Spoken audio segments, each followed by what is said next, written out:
Hello students, this is Varun. In previous videos, we have seen the decimal expansion of rational numbers.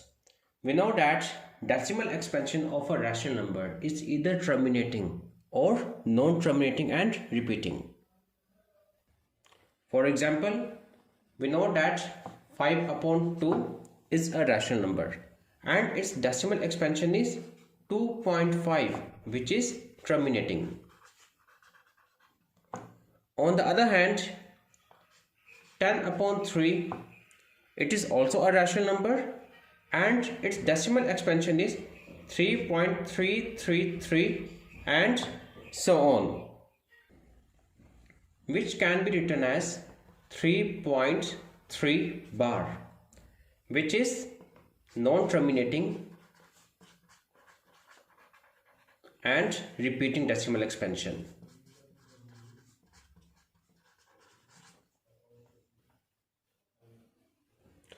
So one thing is clear that rational numbers have either terminating or non-terminating and repeating decimal expansion.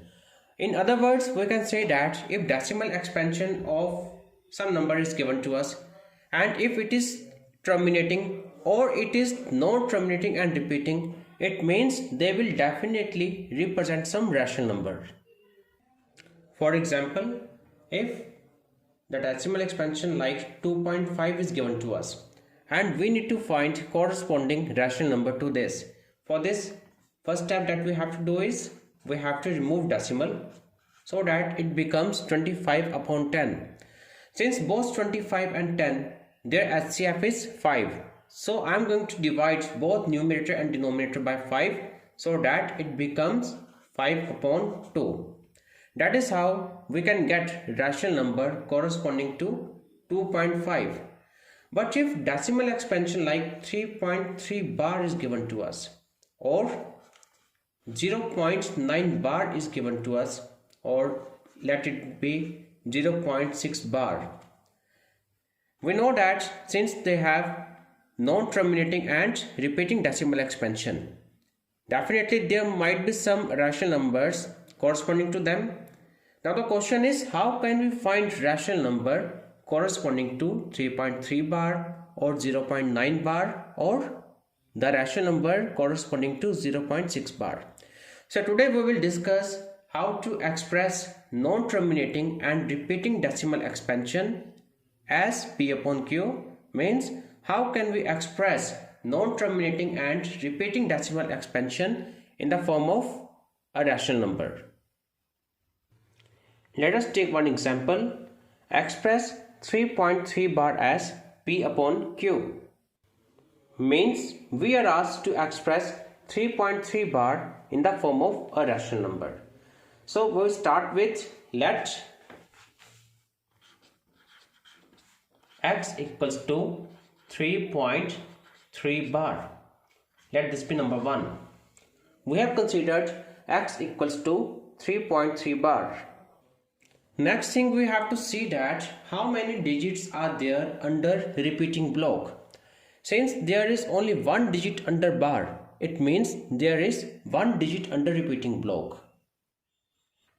If there is only one digit under repeating block, in that case we have to multiply both sides of equation number 1 by 10. In case there are two digits under repeating block, then we have to multiply both sides by 100, and in case there are 3 digits under repeating block, means if there are 3 digits under bar, then we have to multiply both sides by 1000. So in this case we will multiply both sides by 10 and we have to mention this, multiplying both sides by 10, and we get multiply 10 by x, left hand side will become 10x equals to, and right hand side is 10 multiplied by 3.3 bar. Now what is the value of 10 into 3.3 bar? We know that 3.3 bar can be written as 3.3333 and so on. Since we have multiplied it by 10, So if we multiply 3.3 bar by 10, then we get 10 into 3.333 and so on. If we multiply 10 by 3.3 bar, we get 10 into 3.33333 and so on. And if we multiply any decimal number by 10, in that case decimal will get shifted one place to right. So it will become 33.333 and so on, which can be written as 33.3 bar. Let us take one more example. If we have a number like 45.47 the bar. Here we have two digits under bar, means there are two digits in the repeating block. We can write 45.47 bar as 45.474747 and so on. Since there are two digits in the repeating block, so we have to multiply this by 100 as I told you earlier. And if we multiply it by 100, we get 100 into 45.474747 and so on. Since we have multiplied a decimal number by 100, in that case decimal will get shifted two places to right, 1 and 2.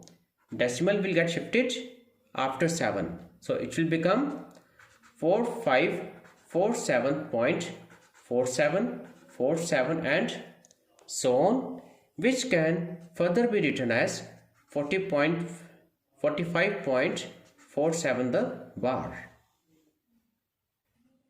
By previous discussion, I am going to write this as left hand side 10x and right hand side will become 33.3 bar. Let this be number 2. Next we have to subtract 2 by 1. Equation number 2 minus equation number 1. So we write equation 2 is 10x equals to 33.3 bar, whereas equation number 1 is x equals to 3.3 bar. And whenever we subtract two equations, then the signs of second equation will get changed. So 10x minus x, x is 1x, 10x minus 1x will become 9x equals to 3 bar and 3 bar will get cancelled. 33 minus 3 will become 30. From here we can solve for x, and x will become 30 divided by 9. Since both 30 and 9 are divisible by 3, so by dividing 30 and 9 both by 3, we get 10 upon 3. That is how we have expressed 3.3 bar as 10 upon 3, which is the required solution. So here our solution is 10 upon 3. Thank you.